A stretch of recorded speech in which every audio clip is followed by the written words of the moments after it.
We are live on Facebook and live on Now it's Instagram. good morning, everyone. Now it's good morning, everyone, at 8:06 on this Friday morning. Listen, there's nothing like getting your day started with a little technical difficulty. I think I think everybody understands what it means to have a little technical difficulty at times. I wonder how many people saw the first two takes on Instagram. I deleted that video, both of That's them. okay. Um, but what we're talking about It's today, authentic though. it It's is, we are authentic. very authentic. Authentic. We get to script. Welcome to our All of Us Facebook Friday Live. All right. Today, we're going to kick off Black History talking about the importance and impact on local Black communities. Folks sometimes don't know how state and national issues and actions actually impact our communities, how they Mm-hmm. take from our communities. Plus, we're going to highlight some amazing Black folks, Black things that have happened. You know, the positive. It can't all be bad. No, it definitely isn't all bad. No, not at Right. all. But Right. there is an interconnectedness to all of this on this second day of Black History Month, although we recognize Black History 365. 365 365. in the memory of a brother, just real quick, Carter G. Woodson, who I recognized at a time, when our history wasn't spoken about at all. No. Our scholars, our heroes, people that really mattered in the Black community weren't talked about at all in any textbook. He had I think, the brilliant idea to create a day a week where we could recognize our accomplishments, fully understanding, the system that he was in.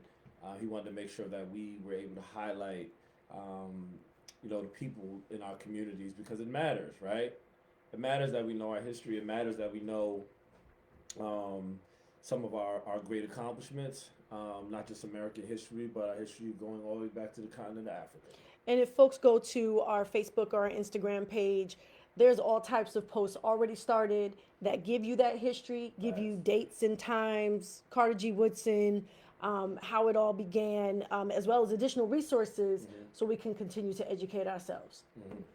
Because that's what we're about, And let's education. dispel the misnomers. No, it's the shortest month of the year, but Oh we my Black gosh. History 365, and the Yeah. reason Carter G chose the month and the timing of it was because of the birthdays of Frederick Douglass and one Abraham Lincoln. It was already a month with recognition, Mm-hmm. so it was his forethought to be like, I'm gonna capitalize on this Yeah, and look for an opportunity to uplift our people and our exactly. history. Exactly. It was smart, and because that's what we are.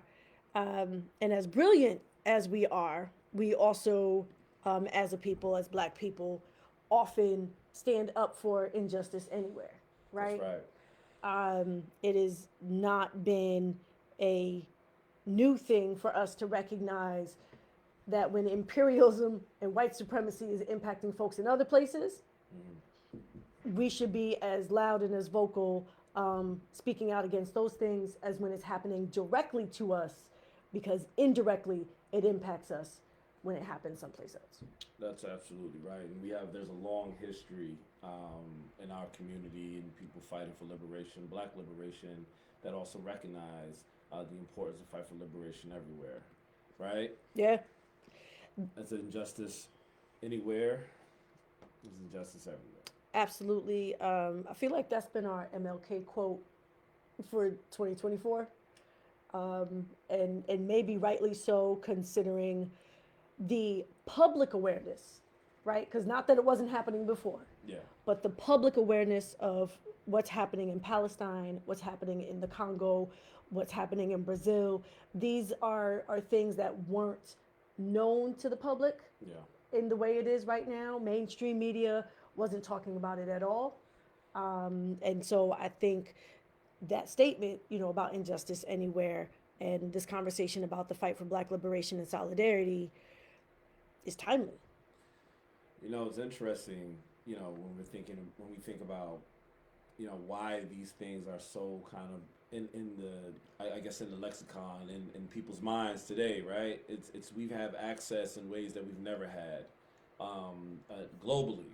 We Yeah. have access to information and video and content that we've never had, so we're able to see what they not showing us. We already see what's not popular. So a journalist, sets up a platform to talk about particular things. They're deciding what's talked about and what's not. Now we have more people able to get their narratives out there, and people are able to actually see with their own eyes what's happening in people's lives across the world. In the history of black folks, going and paying attention is not new. Malcolm X traveled to Palestine. Angela Davis still talks about Palestine to this day, right? Yeah. But also spoke about it back in the 60s, um, recognizing that the colonization and settler mindset that was happening and continues to happen in Palestine is not all that different from what happened on this land here. And the connectedness between the Western countries, the Western powers, and their support of Israel, indeed shows that further impact on our lives. No, I mean, I think the parallels this settler colonialism, right, is the term I'm hearing more and more and more. I mean, it's obvious in many places, including the United States and Canada and Australia and all places across the world that have been dominated by European powers, right? And I think that this last bastion of it exists in that way in Palestine, right? In Israel, this whole entire creation of the Israel state is a part of like what this long history of colonialism, settler colonialism has been, right? And I think maybe I think it's some work for it's complex for some people to like kind of cut through some of this, but the reality is when you take a look at the history, especially in the last few hundred years, I think the facts bear it out, right? That this is what we're looking at. We're talking about government powers, right, and its ability to displace, to arbitrarily remove, Yeah. and to take over, lands once belonging to other peoples. And the folks that black folks in America that many look to as bastions of the fight for human rights, that they lift up their name, are the same individuals that have spent years and speeches and dissertations about why the state of Israel needs to stop what it has been doing, and that the people of Palestine are as deserving of humanity as anybody else. As anybody else. And some of those names, because of course I've got this little list. Shout out to Movement for Black Lives for making sure we all have as much information as possible. The Student Nonviolent Coordinating Committee, commonly known as SNCC, published The Palestinian Problem, Test Your Knowledge. That was back in 1967. The Yeah. Black Panther Party also shared information that was coming directly from Palestine back in 1969. Specifically, Huey P. Newton speaking with individuals over in Lebanon. Muhammad Ali, that's a name folks know, Yeah. that they would recognize, visited Palestine, visited a Palestinian refugee camp.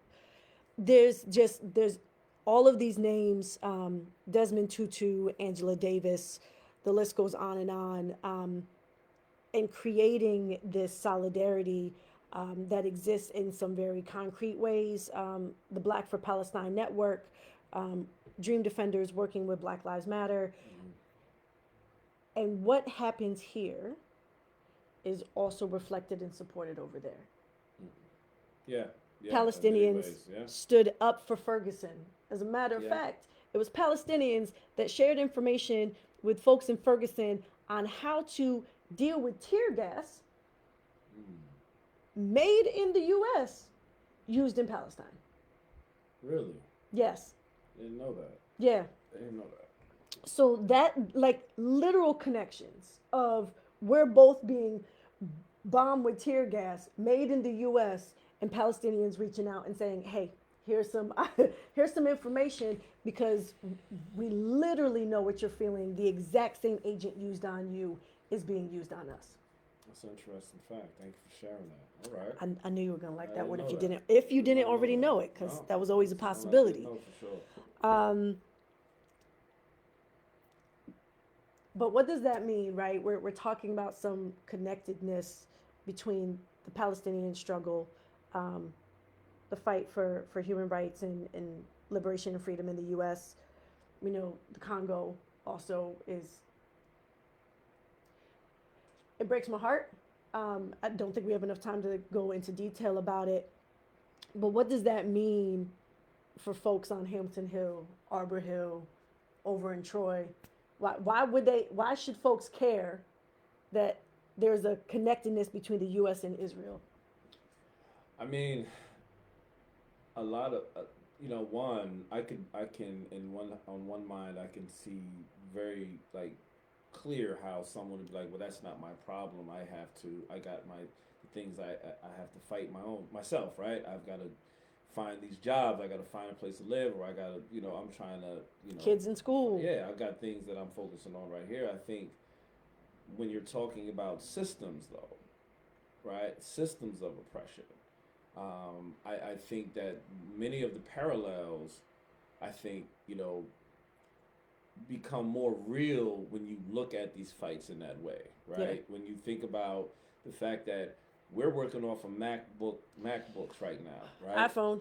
And iPhones, right? Like where does the minerals that we need to make these things function come from, right? So we're Yeah. a part of it. I think there's a dope saying. I forget where I read it about the ability to bring the far near, right? So a lot of um, protesting around enslavement and the abolitionist movement of yesterday, a lot of what they were able to do was to point out like the sugar in your coffee, the tea, Yeah. and your foods are the product of atrocity, Yep.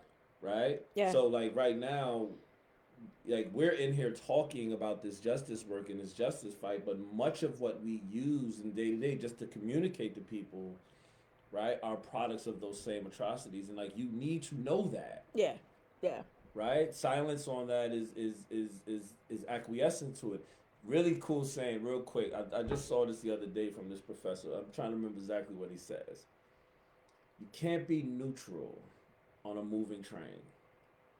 You cannot be neutral on a moving train. Okay. Right? Okay. Where we're all moving along in this society. We're all, access to these products and utilizing products, and this thing is going to this. So you can't Yeah. be neutral here. You're moving right along with it. You might not be the conductor on the Right. train. You're not deciding where the train You're not, goes. yeah, you're not deciding where the train goes, but you're a part of this thing, so you can't be neutral on it. You also. I thought it was very interesting. I thought it was a very interesting, Yeah. saying for me to think about, and I think for our viewers and us to think about as well. Also, if you don't like where the train is going and you do nothing about it, Yeah. or you watch the train run You over accept- people, yeah, you yeah, accepted that. yeah. Well, for me to get where I'm going, I'm just gonna have to run over these people. And right now, those people getting run over are children. Yeah. Children, Many, lots many, of places, many children. both in Palestine and in the Congo, dying horrible deaths. Children are dying. Mind you, the adults dying. It's not okay either. Yeah, But it is. being operated on without anesthetic in the back rooms of places that are not hospitals. There are no but hospitals are makeshift hospitals. in Gaza anymore. And it's There are none. really a shame. But so yeah, that's the reason why you should pay attention, because you are a part of this. No matter if you believe so or not, or want to be or not, you are still a part of this. So what's happening there is something that we should be aware of, and then we should have our voices heard on. Same thing that's happening here. Just thinking about this month and Black History 365. There's still a lot of things that we need to get done here. Wages need to increase. Housing needs to be more available. What do you We mean, need Shawn? to stop. There's not invest enough- in communities, not incarceration. There's right? not We enough need more of resources. it. We don't have any money. We can't do those things. Well, I mean, if someone is telling you that, I would say, man, look at the number of the hundreds of like million Billions. billionaires that live in our state, and the Or, type and the fact. Hold on, go and the ahead. fact that since 2020, with all this economic decline has happened, the people that have grown their wealth are the richest of us. Yes. While everyone else is suffering, the people that have continued to grow their wealth, they didn't suffer losses. Right. They Um, had the greatest and I'm profits saying ever. they is like this, I know this is I'm speaking in general about a very wealthy part of our Mm-hmm. population, maybe the top 5 to 1%, saw their wealth increase. And like, if that's the case, like take the blinders off, man. Let's go. But Come on. Sean, those people, they have businesses, they have a right to earn money, and You got a right to earn money. what's the government doing, right? Because there's, it's not like the government can just give money away. They can't just send money wherever they want to send it in a moment's notice. It's not as if they could just give property away. Why would the government ever do such things? I Everyone's mean, recognizing my sarcasm. I hope everyone's recognizing the sarcasm, but yeah, it's a ton of sarcasm in it. But it is, I think, Why people here a should know. base reaction. There's a base reaction to when you talk about the people should have more. When you talk about the government should do more. When you talk about taxes should be levied more against the wealthy of us. People go to some of those oh well, this, that, and the third, and this is why we shouldn't do that, while continuing to rake in more and more profits. The wealth gap is only growing. How much money have we The, sent to Israel? we've sent billions to Israel. We sent billions to Israel for the last. I don't know the exact numbers, so don't hold me to it. But But at I'm a saying for the moment's last notice. 50 years. But at I a mean, the moment's same thing notice, for Ukraine. The same thing for Israel. The same. We were able to send that we money said, and drop it off. oh, this money is needed. Damn. We are going to pick it up and we're going to send All it. right, we're getting short on time, and I No, wanted we're to. not. We're good. It's We are 17 getting short minutes. on Oh my time. gosh. It's nobody listening to him sometimes. Yes. No, No, because we got other stuff like we do. But one of the things, because literally the dollar amount, I think is super important for us to recognize. We can talk about, Make sure y'all tune into my conversation with Tony Gaddy on the economics. yes, the economics of blackness, Yeah. Tuesday, February 6th, 6 p.m. Go to the link tree, register so that you can tune in. Yeah. But there is money. There is money. And it is about the prioritization and the decision about where that money should and will be spent. That's right. The U.S. government, the federal government, state government, local governments makes decisions every single day. And when there is a crisis, oh no, Israel needs to drop carpet bombs on children and hospitals and churches and mosques. We have to send them this money right now. But our homeless population, unhoused, children starving here in the US, we can't give money to the food pantries. Governor Hochul cut money to the food pantries. The federal government cuts money to education, cuts money to food pantries, says housing isn't, we know it's a problem, but we don't have the resources. But when Israel called and said, my brother, Biden genocide, please help me out. He did everything he needed to do, and he's not the first president to do it. He's not not likely to be the last. It is not a lack of resources. Literally, the U.S. prints money.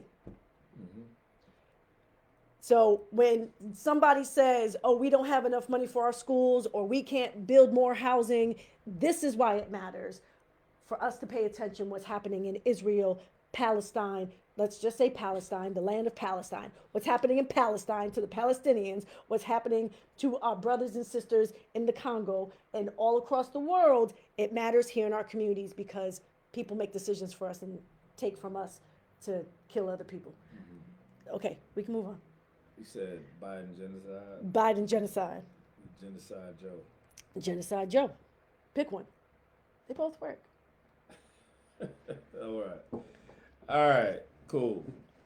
So where we at? What else did you want to talk about? I think that a lot of what you said is. A thought of what we're talking about is extremely important. Yeah. I just also wanted to make sure we got in. some more like of what some of the stuff we wanted to make sure people are aware of when we're thinking about Black history. Right, Black history isn't just something that's stale and old. Black No. history did not start in enslavement of African peoples. Black history is vast. It encompasses a lot, including Mm-hmm.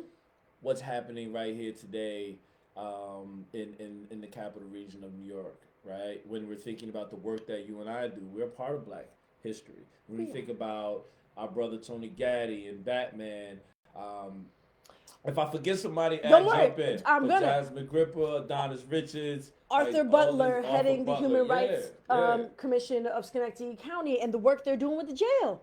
yeah. That is radical movement fighting for human rights This is exactly right. right now. And right now in our city, we're in the city of Albany. It'll be a Black mayor elected this There year. will be. Right. There We will don't be know a which Black one. mayor. We don't know which one. But we know- the two candidates. There's three. There's three black candidates. Excuse me. There's three Black candidates Yep. running for the office. Yep. And that's an amazing. I think that's an amazing And never. When has that ever fact, happened? and it's never happened. Yeah. Right. So it's just like when you look at the makeup of our city. City Our council. legislature here, the city council in the city of Schenectady, and it having the most people of color it's ever had over the years. I think Same this for our is school also board. so the same thing for the school board. This is also that is also Black history, Yes. right? And it's positive, right? Because sometimes, to your point, we talk about the trauma, we talk about the pain, we talk about the horror, Yeah, and we don't spend enough time with the joy and the success and the growth and the love and all of those things. So hashtag Black joy, hashtag Black love, hashtag Black success, because we've done those things. yeah. We couldn't possibly be sitting here today. Shout out to my brother Trent Griffin Broth. Yes, yes, Right, for Carvel real. Griffin is another brother that are doing great work in real estate and in business. Yeah, Like there's a lot I think for us to talk about in the way of like accomplishments of our peoples. Yep. Black Americans that have really kind of left their footprint in this region and continue to leave their footprints in this region. D. Collin, Yep. in Troy. Shout out yes, to D. yes. Collin. Looking forward to having her on the panel later this month. Virginia Again, Rawlins, build a block at a time. I'm just shouting them out as they come to my head. yes, That's all yes. I'm just shouting There's them so out. many. I'm How you shouting them didn't out. talk? Jamila, what up? Jamila What Adams, up, Johnny's? Yeah, Johnny's in Albany. Tamar Cancer. CCA. Yes. There's- Director of Special Projects at CCA. There's so much Black excellence, and there Yeah. always has been. Always has been. Always has We been. need to talk about it more. We do need to talk We about need- it not more. just we. I'm saying we as a community need to make sure we're highlighting because it's not all. If you look at the news, if you look at some of the way people talk about the Black community, it's always Yep. in the worst Yeah. light, right? Yeah. They don't talk about. Oh, we lazy. There's a lot that not just that we're lazy, but that we're violent, or Mm-hmm. that we're incorrigible, or that we're all these things that I don't Negative. even want to put into Right, I no. don't even want to put into the universe. But like we know, This. right? So we are I think an important platform, right, for Yeah. people to kind of follow and kind of get some of this information, man. Yeah. Right? Good trouble. Yeah. Right? Yeah. And you and Tony are gonna talk about Tulsa. And we're gonna talk a bit about Tulsa and Yeah. economic economic prosperity of Black folks. Listen, it's gonna be the blackest Black History Month, Mhm. blackity black. Mhm. With all the positivity and all of the ways that we can continue to be involved in moving the ball forward. That's right. Because can't stop, won't stop. That's right. We won, keep winning. We want to keep winning. That's right. And that's just some of the things that we do as we think about and talk about the global fight for freedom and liberation, how it's connected to us locally, our local success, how that leads to change, Mm-hmm. and the prosperity of not just us, but all of us. See what I- So what else is see what I new with did all there? of us? Anything you want to shout out to? And the people? anything else going on for all of us? Some of our Listen, campaign associates. no, what I want to say is y'all can't wait to meet Sophia. our intern from New Albany. Y'all get to meet Sophia. Sophia, if you watch this, I already appreciate you. It's small things, it's little things, and I'm looking forward to other folks being able to meet Sophia as we do this work. Intern from Albany. We've got other folks reaching out to us that want to intern with us. So it's an exciting time. But some of the things that we know are happening this month is that we have a Black History Month 2024 calendar. It's on our Facebook, it's on our Instagram. If you're not on our email list, get on our email list because you'll get it directly in your inbox. But every Tuesday, Black History Month. What's February 15th though, Shawn? Let's end with what's February 15th. Yes, February 15th is the All of Us anniversary, y'all. Yeah. All of Us anniversary, Yeah. 4 years Yep. in this business. Yeah. 4 years, I think, standing in the trenches and standing with the community, Yeah. more importantly, and trying to make sure that we're able to bring the community's voices to the changes that our communities have needed for a long time, and we're starting to hopefully see, their voices being heard more and more Yeah. by folks in power that can make change. It also empowering our communities to know that they can advocate for themselves in the ways that they need to. When they don't need a rally or protest, they need to know, like, how do I work through this? Or what are my rights? Exactly, what are our rights? And we can't wait to do some of those Know Your Rights campaigns, Know Yep. Your Rights workshops, excuse me, Yeah. in the coming year. But on February 15th, we're actually going to be down in Atlanta Yeah. with Movement for Black Lives for the annual Congress, meeting with folks from across the country Yeah. to talk about this work. What are some best practices? What can we learn? How can we continue to connect with each other? Because we do connect with each other. It's going to be great to be down there. We're going to go live, find a nice little spot to set up. We going live? Of course, we're going live on the 15th. How could, what? All right. He's silly sometimes. I mean, we in Atlanta. Okay, but we're there from the 14th to the 18th, so it's not like Okay. we got time. All right. I respect We that. got time. So we're going to go live from Atlanta on our anniversary, celebrating all of us and talking about being a Black-led organization and what it means for us now, because we do know and we recognize the people that came before us for us to be able to be here today. That's right. Yeah. That's right. So it's blackity black black. Blackity black black. And then Women's History Month is going to be blackity black black Spirit too. of liberation. Yeah. Yeah. In the spirit of tipping these balances of power in the direction of the people in a more, I think, comprehensive way is what we're all about and have been about and will continue to be about. And as we grow as an organization, we'll grow with our impact as well. So that's us. That's us, The y'all. first Focus Friday in 2024 in Black History Month. In Black History Month. Great time to start. Great time to start in our newly designed office. Shout out to Hector. Thanks for helping. Shout out to Elroy Tatum and his wife, Miss Tatum. Shout out to Sierra Saghetti Daniels, P3 Project in Albany. Kathleen McLean Right. and Shout Angela out. Tatum for the Capital District Professional Women of Color. Yeah. Supporting all women of color and building a network of strong women. It's been great to be a part of that. The list It's a long list. Is significant. Like- it's a nice size list of really impressive. Who do you folks. want to shout out? As a matter of fact, who do There you you want to go. shout out locally for Black History Month? Tag them in a comment, in a post on this video, anywhere. Let us know who we should be paying attention to for Black History Month here in the Capital Region. I love that. I think that's a great idea. I love that. All right. We good? I think we're great. All right. Peace. Laters.